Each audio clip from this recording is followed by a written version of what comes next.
The morning broke grey and humid over the Willow Creek Wildlife Preserve, deep in the heart of North Carolina. The dense fog, typical of the region, enveloped the crowns of ancient trees, creating an almost mystical landscape. Inside a field laboratory, Dr. Evelyn Reed, her glasses perched on the tip of her nose and her hair pulled back in a hurried bun, examined graphs on her monitor. Her eyes, usually holding a sparkle of tireless curiosity, were marked by interrupted nights of sleep and a hint of disbelief. Beside her, Mark Davies, her research assistant and a pragmatic ethologist, observed Kael. The young chimpanzee, with dark fur and expressive eyes, was engrossed in a tablet, sliding his fingers across symbols and images. The scene, to any casual observer, would be that of an intelligent animal performing a routine task. But for Evelyn and Mark, it was much more. "He's connecting verbs with nouns in a way that defies all existing models, Mark," Evelyn murmured, her voice hoarse with fatigue. "The sequence, 'I want to go home,' it's not imitation, it's comprehension." Mark nodded, but his expression remained skeptical. "It's fascinating, Evelyn, but home? How do we know what home means to him? He's never really had one, not in the human sense." Kael, as if sensing the weight of the discussion, lifted his head. His eyes met Evelyn's. With a deliberate movement, he touched a symbol on the tablet, and a synthesized, mechanical yet unmistakable voice echoed through the lab. Pain. Chest pain. A heavy silence fell over the room. Evelyn felt a shiver down her spine. It wasn't the first time Kael had expressed something so complex and emotional. The phrases were short, often enigmatic, but always chillingly relevant. Kael, a chimpanzee rescued from an illegal animal trade operation a year prior, had shown an astonishing aptitude for symbol communication, far surpassing any other primate studied. But the recent shift, the formation of coherent sentences, the expression of abstract concepts like pain or home, was unprecedented. "He's evolving, Mark," Evelyn whispered, her gaze fixed on Kael. "He's not just learning to communicate, he's learning to speak." Later that week, the first article detailing Kael's abilities was published in a prestigious scientific journal. The reaction was immediate and polarized. While some hailed it as a groundbreaking achievement, many in the scientific community dismissed it as an elaborate hoax or misinterpretation. Dr. Aris Thorne, a renowned linguist and fierce critic of interspecies communication theories, led the charge against Evelyn's findings, publicly accusing her of anthropomorphizing an animal. The pressure mounted. Funding became precarious, and the team found themselves increasingly isolated. Evelyn, however, refused to back down. She spent countless hours with Kael, observing his interactions, his emotional responses, and the uncanny accuracy of his speech. One afternoon, during a particularly intense thunderstorm that rattled the windows of the lab, Kael became agitated. He repeatedly tapped the symbols for sky, danger, loud. Then, for the first time, he combined them with a symbol Evelyn had never taught him, a stylized drawing of a broken tree. "What is it, Kael?" Evelyn asked gently, trying to soothe him. Kael's synthesized voice boomed, "Forest, broken, hurt." Outside, the wind howled, and the rain turned to a torrential downpour. Evelyn looked at Mark, a new kind of fear replacing her weariness. Kael wasn't just communicating his feelings, he seemed to be describing something happening outside, something dangerous. They checked the weather reports, but nothing unusual was predicted. Yet, Kael continued to tap the symbols, his little hand trembling. The next morning, news broke. A flash flood had devastated a remote section of the Cherokee National Forest, just miles from Willow Creek. Trees were uprooted, and a small research outpost had been completely destroyed. Evelyn felt a cold knot in her stomach. Kael had known. He had warned them. The echo in the silence wasn't just a voice. It was a profound, unsettling understanding that transcended their wildest dreams.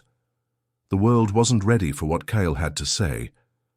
If you're captivated by Kael's extraordinary story and want to see how his unique abilities unfold, make sure to subscribe to our channel. This is a fictional dramatization. The revelation of Kael's apparent prescience regarding the flood sent shockwaves through Evelyn's team. igniting a new urgency in their research. The initial skepticism surrounding Kael's abilities began to erode, replaced by a cautious awe. Mark, once the voice of scientific pragmatism, now approached Kael with a newfound reverence, meticulously documenting every new phrase and connection the chimpanzee made. The data was undeniable. Kael wasn't just repeating words, he was constructing meaning. The media, however, remained largely divided. While some outlets reported on Kael's incredible feats with wonder, others, fueled by Dr. Thorne's continued public denunciations, painted Evelyn as a charlatan, exploiting an animal for fame. The pressure intensified, with animal rights organizations demanding Kael's release into a sanctuary, citing ethical concerns about his confinement and the potential psychological strain of his unique existence. Evelyn fought tirelessly to defend her work and Kael's well-being. She believed his advanced communication was a gift, a bridge between species, and releasing him without fully understanding his potential, or without him being able to express his own desires, felt like a betrayal. She knew Kael needed to be understood, not just released. One afternoon during a routine communication session, Kael began to tap symbols with an unusual intensity. He focused on a series of abstract concepts: old, cold, alone, mountain, water. Evelyn and Mark exchanged puzzled glances. These weren't related to anything happening in the lab or nearby. Kael's synthetic voice then pronounced, "My family." Evelyn's heart ached. Kael had been rescued as an infant, orphaned after poachers had killed his mother. He had no living family in the conventional sense, yet his persistent tapping on the family symbol, coupled with the abstract descriptors, suggested a deep, unresolved longing. She tried to redirect him, showing him pictures of other chimpanzees in the preserve, but Kael shook his head, his eyes fixed on the mountain symbol. Days turned into weeks. Kael grew more withdrawn, his usual playful demeanor replaced by a quiet melancholy. He continued to reference old, mountain, and family, often accompanying them with a new symbol, a crude drawing of a cave.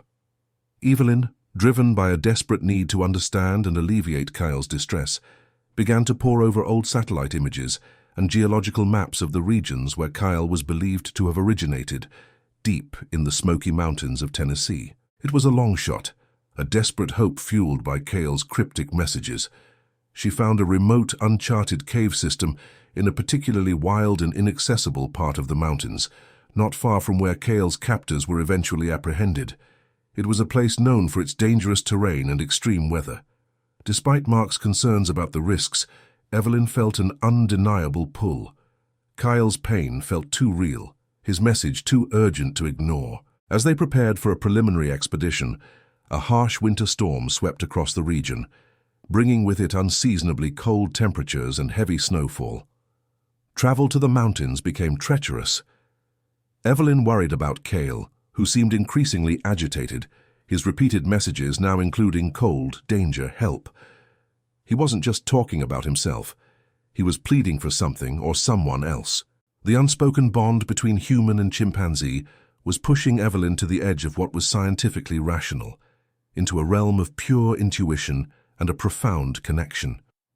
She knew, deep down, that Kael wasn't just talking about his past. He was warning her about a present danger, a plea for rescue directed at a hidden truth within the icy mountains. The journey into the Smoky Mountains was fraught with peril. The biting wind whipped snow into blinding blizzards, making the winding, icy roads treacherous. Evelyn, accompanied by Mark and 2 experienced park rangers, braved the harsh conditions, guided by Kael's increasingly urgent and specific messages. Back at the lab, Kael, though hundreds of miles away, seemed to be directly influencing their path, his digital voice echoing through Evelyn's satellite phone. Deep, cold, wait. They finally reached the remote, unnamed cave system Kael had indicated. The entrance was a narrow crevice, almost completely obscured by drifts of snow and ice. The rangers were hesitant, the conditions were too unstable, the risk of collapse too high. But Evelyn felt an unwavering resolve. Kael's desperation resonated deeply within her. She knew with a certainty that defied logic that this was where they would find answers. Inside the cave, the air was frigid and still. heavy with the smell of damp earth and ice. Their headlamps cut through the oppressive darkness, illuminating jagged rock formations and glistening stalactites. Following Kael's cryptic clues of left, then right, then down, they navigated through narrow passages and icy chambers. The silence was broken only by the crunch of their boots on the frozen ground and the rhythmic drip of melting ice. Suddenly, Kael's synthesized voice crackled through the satellite phone held by Mark. "See, my family. Small." Evelyn's heart pounded. They rounded a bend in the cave, and their lights fell upon a sight that brought tears to her eyes. Huddled in a small, sheltered alcove were two chimpanzees, an elderly female and a fragile infant, both shivering violently, their fur matted with ice. They were weak, clearly on the verge of hypothermia. The elderly female, with wise, tired eyes, looked up at them, a faint glimmer of hope in her gaze. "They're alive," Evelyn whispered, her voice thick with emotion. "Kael, he led us to them." It was a miracle.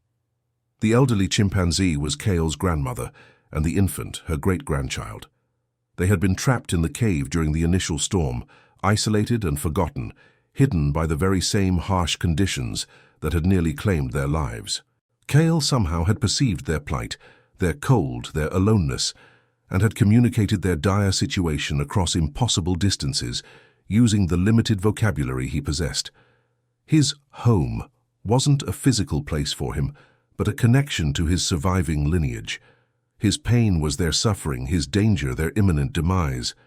The rescue was slow and arduous, but ultimately successful. The chimpanzees were carefully transported back to Willow Creek, where they received immediate medical attention. The elderly female, weakened but resilient, slowly recovered. The infant, after weeks of intensive care, began to thrive, a testament to the life-saving connection Kael had forged. The scientific community, once so dismissive, could no longer deny the overwhelming evidence. Kael's abilities were validated, his communication an undeniable bridge to a deeper understanding of the animal world. Dr. Thorne, humbled, publicly retracted his criticisms, acknowledging the profound implications of Kael's unique intelligence. The world began to listen, truly listen to what this talking chimpanzee had to say. Kael, reunited with his family, thrived. He continued to communicate, not just about his own needs, but about the needs of the forest, the subtle shifts in the environment, and the hidden struggles of the wild. His voice became a beacon, advocating for conservation and a more compassionate understanding of all living beings. Evelyn Reed, her life irrevocably changed, dedicated herself to expanding Kael's vocabulary, hoping he would one day share even deeper insights into the mysteries of nature. The echo in the silence had found its voice, and humanity finally was ready to hear it. If Kael's incredible journey touched your heart, please subscribe to our channel for more compelling stories. Remember, this is a fictional dramatization.